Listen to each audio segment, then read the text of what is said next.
এর মধ্যে কোনো চিতা তোমার নয়।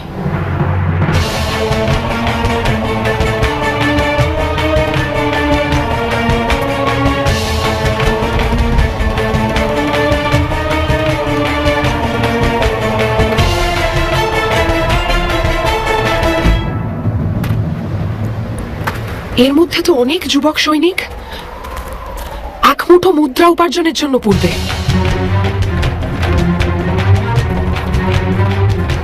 এর মধ্যে তো বিধবারা তাদের স্বামীদের পড়ে থাকা অবশিষ্টাংশ একত্রিত করবে।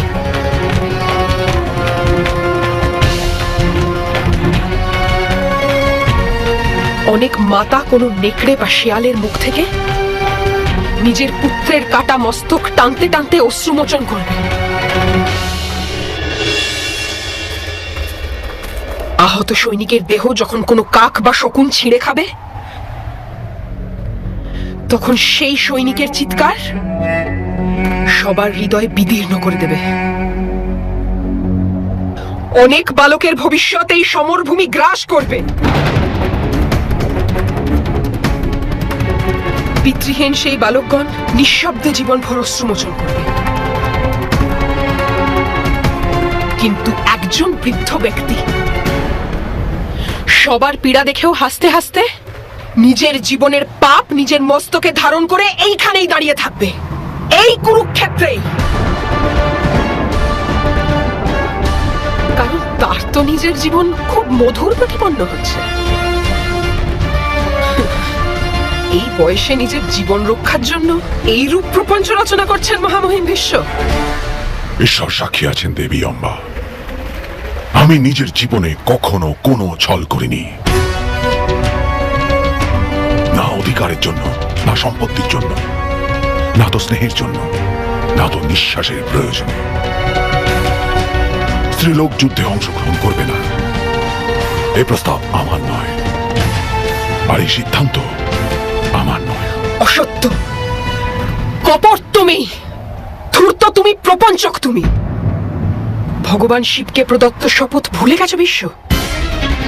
অম্বা হয়ে চিতার আগুনে পড়েছি আমি, আর সেই চিতা শিখণ্ডিনীর অন্তরে আজও জ্বলছে। তোমার জন্য দেবব্রত, তোমার জন্য। আমার জীবনকে, সমস্ত ইচ্ছাকে, সুখ স্বপ্নকে তুমি বিনষ্ট করেছো ভীষ্ম। দেখো নিজের চারপাশে, দেখো ভীষ্ম, দেখো নিজের চারপাশে। এই যুদ্ধ সেই নারীর হতাশা থেকে জন্মেছে যে নিজের চোখে কাপড় বেঁধে সমগ্র জীবন অতিবাহিত করেছে। সে নিজের মুখে তা স্বীকার করুক বা না করুক। এই যুদ্ধ তার ভ্রাতার ক্রোধ থেকে জন্ম লাভ করেছে, তা তুমি স্বীকার করো বা না করো। আর এই সব কিছুর উত্তর দায়িত্ব তোমার রয়েছে বিশ্ব। তথাপি তোমার বাঁচার এত লালসা? আয়নার সম্মুখে নিজের প্রতিবিম্বের মুখোমুখি কিরূপে হও তুমি বিশ্ব? লজ্জায় মৃত্যু হয় না তোমার?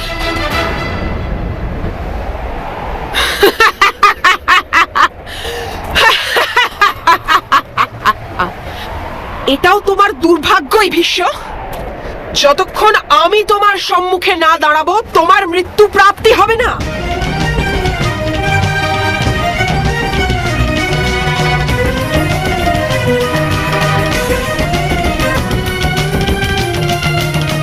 দেবী অম্বা,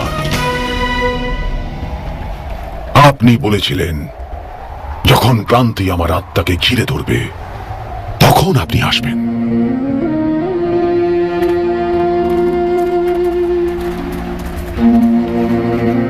আজ সেই শ্রান্তি অনুভব করছি আমি। এই খঞ্জের যষ্টি, এই ঔষধি, এই চিতাসমূহ, এই সমগ্র আয়োজন মৃত্যুর পূজা জীবনের মাঝে। আমার আত্মা ব্যাকুল হয়ে উঠেছে মুক্তির জন্য, কিন্তু আমি বিবশ দেবী অম্বা। যতক্ষণ আপনি পুরুষ রূপে না আসবেন, আপনি এই রণভূমিতে প্রবেশ করতে পারবেন না। আমি অবশ্যই প্রবেশ করব এই রণভূমিতে। অবশ্যই আমি প্রতিশোধ নেব ভীষ্ম। এই জন্মে এই রণভূমিতেই। কিন্তু তার পূর্বে নিজের দুর্ভাগ্য তোমাকে ভোগ করতে হবে। নিজের হাতে নিজের বংশকে নাশ করতে হবে বিশ্ব। পুরু বংশের রক্তপাত দেখে তোমার চক্ষু থেকে রক্তের অশ্রুধারা বইবে। তোমার যাতনা এখনো পূর্ণ হয়নি বিশ্ব। হৃদয় মুক্তির আশায় ঈশ্বরের সামনে কাতরাবে। দুর্বল আত্মা তোমার এই দেহের ভার তুলতে পারবে না। না হস্ত প্রণামের জন্য উঠবে, না চরণ উঠবে প্রয়াণ হেতু। ভূমিতে আটকে থাকবে তুমি, মৃত্যুর পদধ্বনি শোনার জন্য অধীর হয়ে। প্রতীক্ষা করো মুক্তির, প্রতীক্ষা করো মৃত্যুর, প্রতীক্ষা করো আমার।